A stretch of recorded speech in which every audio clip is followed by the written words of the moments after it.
Pittsburgh Steelers fans, it is Matty P and Marky D with a quick preview ahead of day 2 of the NFL draft before we hit the live streams and we hit the reaction videos. Mark, how you going after a crazy, day 1 of the NFL draft 2023? Just let me dust myself off a bit. Had a few sherbets last night. I tell you, I was excited.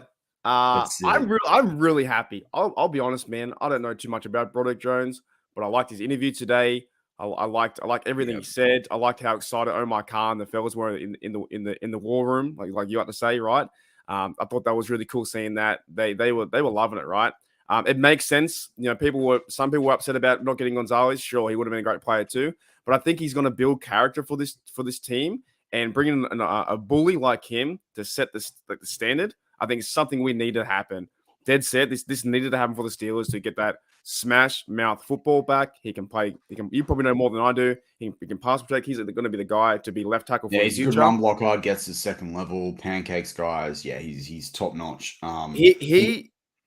Sorry, you go. I was gonna say, 2 sacks in his whole college career. I think he only allowed 7 quarterback hurries, 3 or 4 quarterback hits.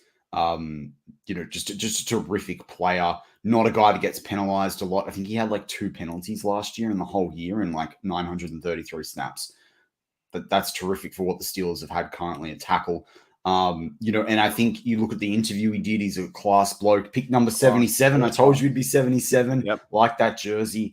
Did that in honor of his teammate, Willock, who, passed away in the car crash. Love that. He's a big guy. He's a hard worker. You know what I loved about his interview, his press conference was he is clearly a worker and wants to get to work and knows it and is mature, but he also has a little bit of fun, like Rooney, like Mr. Rooney, get a bigger TV and I'm here to work and I'm here to laugh and I got pet snakes and, they left them at home. Yeah, he was... Coach, do you know what I mean? He had some pizzazz about him, right? Yeah. He struck me as a young Cam Hayward just on the offense. Do you know what I mean? That's very true, man.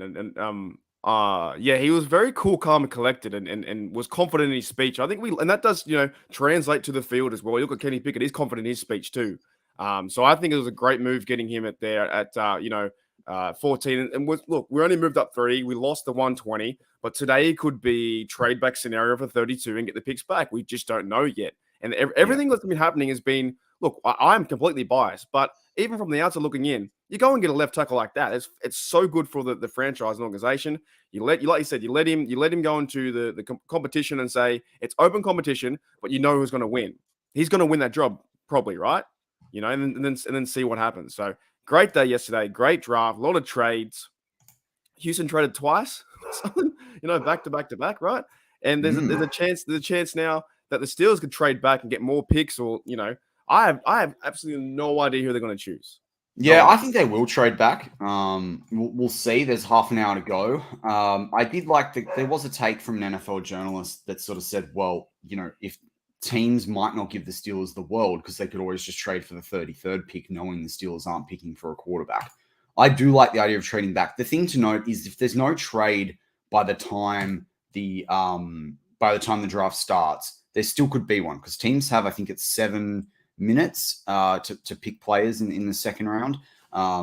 So there's time for people to start offering things. So I think the Steelers will hold it down to the wire.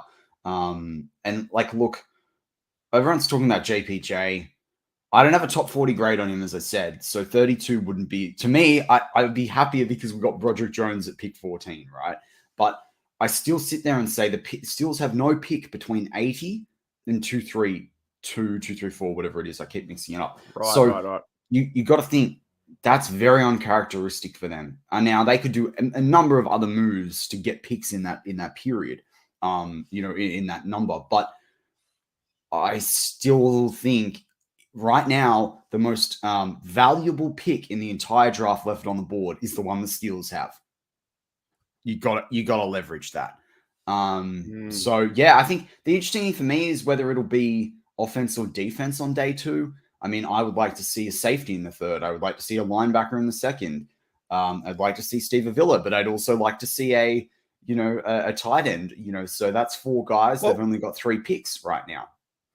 I heard there was a rumor as well that your mate Steve Avila might have been trending towards that 32nd pick, would you be okay with getting him there at 32 and not trading back?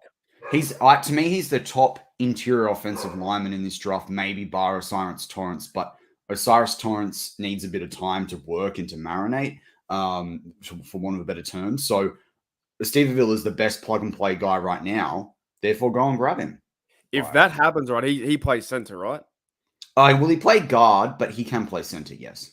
What would he play, do you think, in the Steelers organization system? I think he'd be the number one depth piece for a few weeks into the season, unless he had a stellar preseason. I think they would groom him to be the center.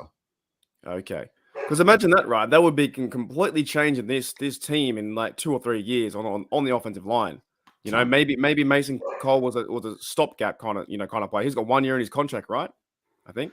Yeah, Mason Cole's got 1 more year left. Yeah. Yeah, so that could be an idea where, well, he might start and play, and then next minute the other guy comes up. So I wouldn't be surprised if they go back to back O-line. There's so many options, man. There's so many options. I can't believe it. There really is.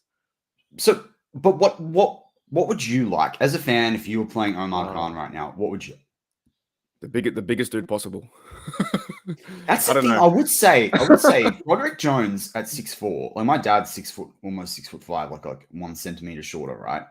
Broderick Jones looks massive at 6'4". Yeah, did you see that photo with Tomlin, next to Tomlin? Did you see the photo when he shook hands? Did you see him walk and shake hands next to Rooney? Rooney looked like he was like one of the people from the Wizard of Oz, town. The Munchkins, is that right? Munchkins, that's the one. Like a Munchkin compared to him. Yeah, you know what? I'll probably say, look, I've talked about Joey Porter Jr. before. That'd be okay. I think I like Darnell Washington because his size and the way they would use him in the tight end sets. I think that'd be kind of cool too to bring him in. But like you said, if they build up the O line yet again and have some depth there and have 2 players that the next 4 or 5 years can build around that, and we've got young Kenny Pickett, I'd be fine with that too. So I don't overly know what they're going to do.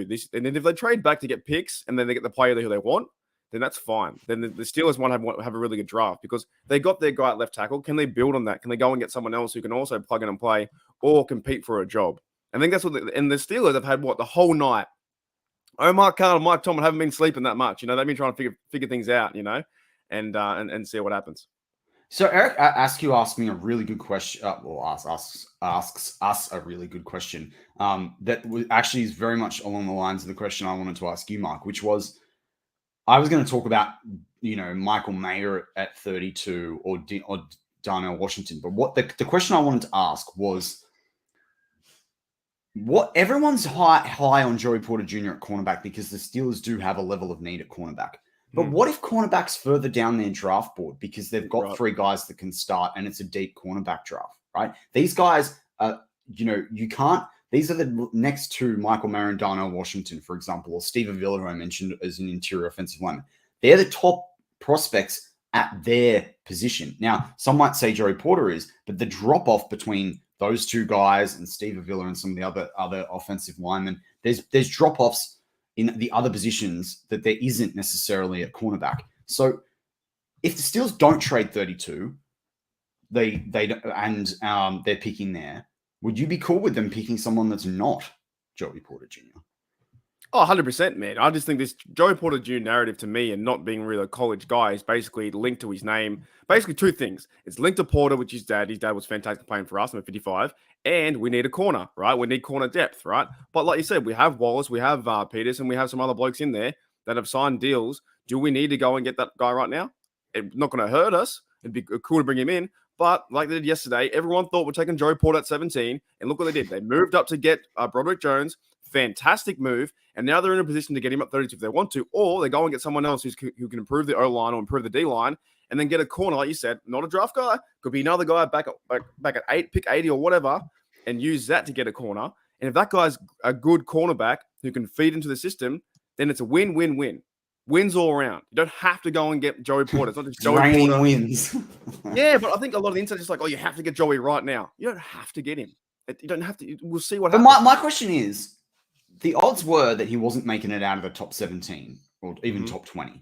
Yep. He's made it to 32. What makes you think he's not there at 35, 36, 37? there's a good chance he's not. But I'm just everyone's like, you have to pick him here. You know, this has been what I've learned from the whole experience, right? The media has really pumped it up between Joey Porter going back to his dad's former team, and that's it. And what do we need? We need a cornerback. That's, I'm not saying his skill set's not bad or whatever. I'm just saying that's the connection right now. So the Steelers know a bit more than that. Steelers are much smarter than I am in this realm of thinking of like, oh, we're going to get him because he's his son. No, they're going to get him because he's a good player. They're going to go and try to get the other bloke because he's a good player. They have a theory. Like I said, when I saw them react to getting Broderick Jones, the whole room was laughing and smiling and cheering and shaking hands and going, yes, we got one. The same thing happened with Kenny Pickett.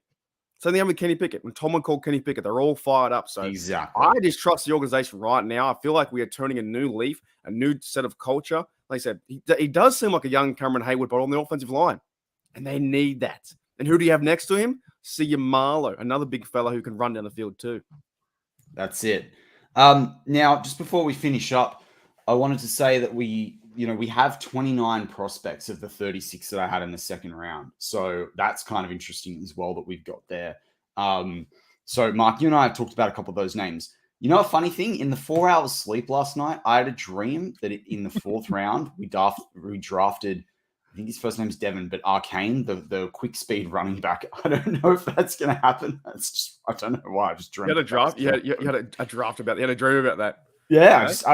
I was playing. You know what? I was playing Madden 2025, and he was the running back, and it was this like he was starting after an injury to Najee. I know that's the most random thing in the world, but yeah. Have you ever had a dream where you actually win Super Bowl? I've never had that in my whole life. I wish I had one. You ever had that? Not that I can recall. Where you're the quarterback and you throw the winning touchdown like Big Ben? Nah, not really. Me neither, man. Me neither. Maybe that's because we're realists in our dreams. Like we could have won it. Yeah, that's it. So any final thoughts before I let you go? You're setting up a live stream on Steel Nation Australia. So everyone go check that out. We'll put the link in the chat here. In the meantime, go and check out the video we did. It's up on our channel around the day 2 picks. There are 29 of the 36 available. So you should pretty much know who they are. It'll be pretty quick when you read them off the list. 29-36, only one offensive player went in my list. So that's pretty exciting on the offensive side. Probably should have had Michael Mayer in there. I did pull him out at the last minute, but there's some interesting prospects. We'll have a lot of videos, reaction videos on this channel throughout the whole thing. We're working out what the day 3 stream looks like. But yeah, just stay tuned. It's going to be a bump a couple of days, man. Tell you what, man, just in my final thoughts, enjoy the day. Enjoy the process. Yeah, good call. Draft. This is so much fun. Yes, we got a really good pick yesterday. Steel Nation is starting to really hype up right now. Enjoy it. Yes, we haven't won Super Bowl yet, but enjoy the process. It's fun. We got 32, man. No matter if we trade it back or whatever we do with it, we got 32 and we got 49 and 80 or whatever. So we have a good day. Today's going to be a good day. We're going to get some players today. I'm hearing a rumor that the Bears want to trade up so that they definitely get John Michael Schmitz and continue to revamp their line, and they want their pick back. They want their pick back, hey? That could happen, man. We'll know in about 10 minutes. Anyway. You could fleece them. You could fleece them for their pick next year. They're going to have a high pick. And then if you fleece them for their first pick next year, right, you trade your first pick because your first pick's going to be a lot lower than their first pick. Imagine getting the pick back, the one you traded away. That just it's so funny, isn't it? All right, buddy. Well, I'll see you soon on the live stream on Steel Nation Australia. Everyone go check that one out if you haven't. And in the meantime, you can start checking out the day 2 picks or the day 2 prospects that we picked on our channel. But as always, Marky D. Go Steelers. Here we go.